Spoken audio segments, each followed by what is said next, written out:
we left off, in the Great Glass Elevator. This story takes Charlie, Mr. Willy Wonka, and Charlie's grandparents on the most extraordinary series of adventures. Here comes a Great Glass Elevator just coming to view. See it? Here it comes! As you remember, Grandpa Joe had gotten out of bed to go around the chocolate factory with Charlie, so he is staying next to Charlie's other grandparents. Now, Mr. Willy Wonka is very easy to point out because he is the wonderfully handsome, super incredibly gentleman known as the world's most famous chocolate maker. The last of all, but certainly not least, is our hero, Charlie Bucket. He's a delightful boy. Yes, Charlie is just like a son to Mr. Wonka. Yes, well, I think it's time we go back to the story.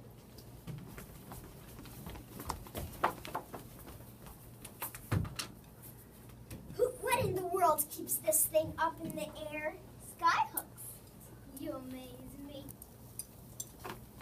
Dear lady, you're new to the scene. Stick with us a little longer. Nothing will amaze you. These skyhooks, I assume one is hooked into the contraption we're riding in, right? Right. Then what's the other end hooked into? Every day I get deafer and deafer. Please remind me to call the doctor. Charlie! I don't trust this gentleman very much. Nor do I. He dances around. Please don't spoil everything. Mr. Wonka's a fantastic man. He's my friend. I love him. Charlie's right now. You be quiet, Josie, and don't make any trouble. We must go higher. We must go higher. What did I tell you? That man is cracked. Be quiet, Josie. Mr. Wonka knows exactly what he's doing. He's cracked as a crab. We must go higher. We must go tremendously high. Hold on your stomachs. Stop, Joe! You make him stop! I want to get off! They must go down! No. We've got to go up. Why up, not down? Because the higher we are before we go down, the faster we are when we hit. When we hit what? The factory, of course. We'll all be pulverized. We'll be scrambled like eggs. That's a chance you'll have to take. You're joking. Tell us you're joking. Madam, I never joke. Oh, I just will be licks of it. Every one of us. More than likely. Mr. Wonka, what I don't understand is why we've got to come down at such a terrific speed. Well, it's not easy to punch a hole in the roof. But there's a hole in it already. We made it when we came out. And we shall make another. Two holes are better than one. Any mouse will tell you that. Higher and higher rush a great glass elevator until soon they can see the countries and oceans of the earth spread out below them like a map. I'm scared, Grandpa. So am I, Charlie. So am I. Mr. Wonka, don't you think this is about high enough? Nearly, but not exactly quite. See that green button? I must press it at the right instant. Someone's gotta stop this maniac! Oh no, let me go. I've got places to see to. Not disturb the pilot. Charlie! Yeah? Press the button, the green one, quick! Too late. Goodness me, we're cooked. What happened? Did we go too far? Too far? I say we went too far. You know where we've gone now, my friends? We've gone up to orbit. I'm joking. I can't breathe. That's because there's no air up here. This is the queerest feeling. I feel like a bubble. It feels like I don't weigh anything at all. That's because you don't. Not even 1 ounce. What piffle? I weigh 87 pounds exact. Now you don't. You're completely weightless. While the great glass elevator and everybody inside is sort of should I say, up in the air, there are other fantastic things happening. Why did you know that just 2 days ago, the United States of America successfully launched its first space hotel? That's right. It's called Space Hotel USA, and it's a marvel of the space age. It's in all the papers. It says here the Space Hotel USA that's now speeding around the Earth at the height of 240 miles. But as yet, there's no one on board, not even an astronaut. Now, I heard a rumor that the President of the United States is going to be among the first one to land in the Space Hotel. Let's beat them to it, Charlie. Let's be the first one to land in the Space Hotel. It's impossible. You've got to have some sort of special gadgets to link up with another spacecraft, Mr. Wonka. My great glass elevator can link up to a crocodile if I had to. Just leave it to me, my boy. Grandpa Joe, did you hear that? We're going to link up with the space hotel and go on board. Yippee! Be quiet, you balmy old bats. We're in a hot enough stew already. I want to go home. Me too. I must say that each of these buttons connect to a fire booster outside the elevator. That's what makes us turn directions. Out of my way! Out of my way! All set, Charlie and Grandpa Joe, sir? All set, Mr. Wonka. I'll give the orders. I'm the pilot. Don't fire up your jets until I tell you to. And we go. Now, what you don't know is that there's a great deal happening in the White House. We already know that millions of people around the earth haven't seen on television what's going on and are sitting fretfully on the edge of their seats. Just as they're fearful of what might soon happen, so too is the President of the United States, the most powerful man on earth. Do you see us? We're inside the space hotel. Attention. The five-string astronaut. This is Space Control in Texas, USA. You are trespassed on American property. You are ordered to identify yourself immediately. Speak now.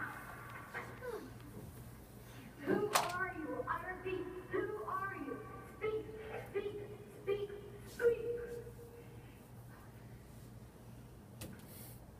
This is your last chance. You cannot fool us. Your phony costumes are not going to help you. We are asking you once more.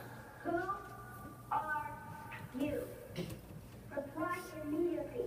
If you do not reply, we shall be forced to regard you as dangerous enemies. We shall then hit the emergency freezer switch and the temperature in the space hotel will drop to minus 100 degrees centigrade. All of you will be instantly defrozen.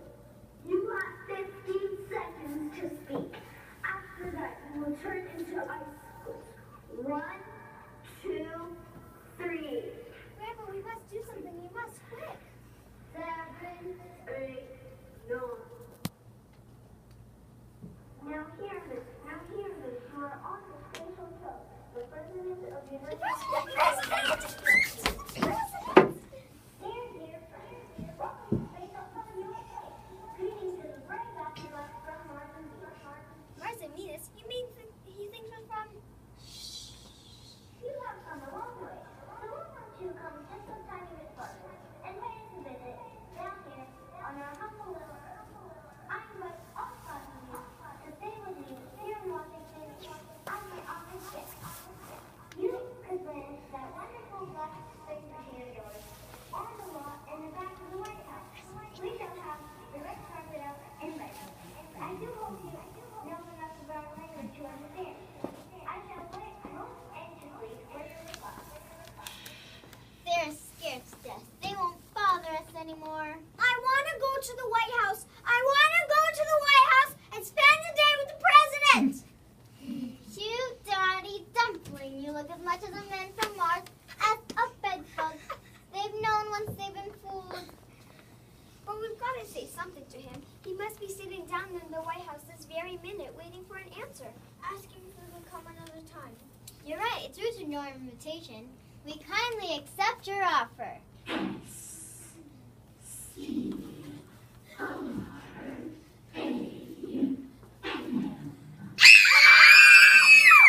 Look, Mr. Wong, the other 4 elevator doors are opening also. Oh, aren't they ugly? I wonder what or who they are. Wait, what's going on? They're starting to make noise. Let's listen.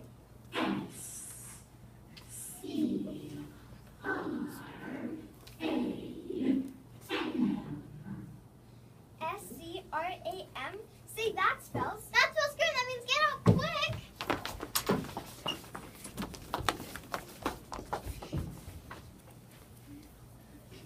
Oh my goodness, oh my gracious, oh my golly, what a narrow escape, what a near miss. Well, I'm glad Charlie and Mr. Wonka and the rest of the crew got off the space hotel safely. Did you hear that? It sounds as if the great glass elevator just undocked us at the space hotel. Well, I'm sure those kids are terrifying things are gone now. Everyone's safe. Oh, my crawling cats, I hope I never see anything like that again. But who were those awful creatures? Oh, you mean you didn't know? Well, it's a good thing you didn't, because creatures, my dear ignorant boy, are the most beautiful, murderous beasts in the entire universe. Vermicious Nids! Vermicious Nids? The Vermicious Nids can turn itself into any shape it wants. It has no bones. Its body is just one huge muscle. Do you think there are many, more than the 5 you saw?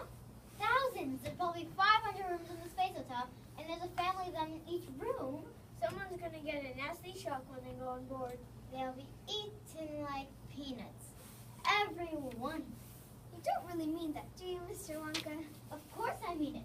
These Vermicious Nids are the terrors of the universe. But if they're so fierce and dangerous, why haven't they come up to our Earth and eaten us? Why did they just waste time twisting their bodies into letters and writing scram? Well, they're shops. They're completely proud of being able to talk and twist their body like that. If that's true, why say scram when they want to catch us and eat us? It's the only word they know. Have you ever seen a shooting star? Lots of them. Well, those are not shooting stars at all. They're shooting nids. The nids trying to enter the Earth's atmosphere by going at a high level of speed, bursting up in flames. What rubbish! You wait, you wait. You may see it happening before the day is done. There's something ahead. Can you see it, Grandpa Joe? Straight in front of us. I can't, Charlie. I can't. Good grief for the Space Hotel. It can't be, Grandpa. We left it miles behind us long ago. Aha! We've been going so fast. We've been all around the Earth and caught up with it again. And there's the commuter capsule. It's just behind the Space Hotel. There's something else too, Charlie, if I'm not mistaken. I know what those are. Those are Vermicious Nids. Turn back at once! There's no fear that my elevator is completely nid-proof. They're attacking it. They're after the commuter capsule. It's a fearsome sight. We must help them. We've got to do something. There are 150 people inside that thing. Surely their only hope is to make a re-entry and dive back to Earth quickly. When orbits re-enter the Earth's atmosphere, we must kick them out of orbit. Why can't we just throw them down? Charlie, you've got it. We can tow them down of orbit to the bottom quick. What do we tow them down with, our 90s? Don't worry about a little thing like that. My aircraft elevator is ready for anything. In we go. Stop him! You be quiet, Josie. There's someone over there that needs a helping hand, and it's our job to give it. Just look at our heroes. Now that the elevator has moved smoothly over the enormous commuter capsule, the capsule has gone for the Great Glass Elevator. Oh dear, it's like the elevator is being tossed around in the sky like a leaf. Help! Help! Help! Great wonders of wonders are holding fine. Grandpa, where are the Nids? They suddenly vanished. I wanna go H-O-M-E home! Great thundering tomcats, home is right. Charlie, you take the yellow button, I'll take this lot.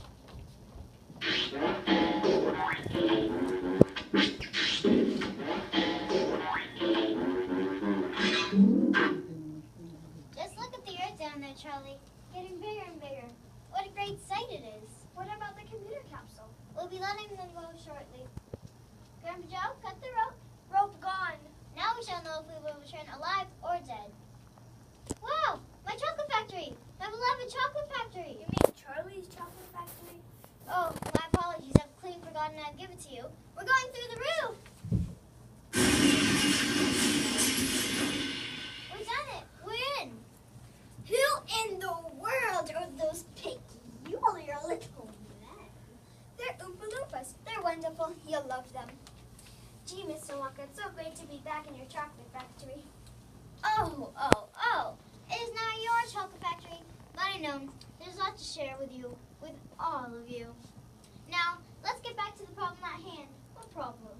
I'm sure you two would lend a hand in working at a chocolate factory too. Are you crazy? We're staying right here in this nice, comfortable little bed. Thank you very much. Listen to this. All of you just listen to this. To Mr. Willy Wonka, sir. Today, the entire nation, indeed the whole world, is rejoicing at the safe return of our commuter capsule from space with 136 souls on board. Had it not been for the help they received from an unknown spaceship, these 136 people would never have come back. It has been reported to me that the courage shown by the 5 astronauts aboard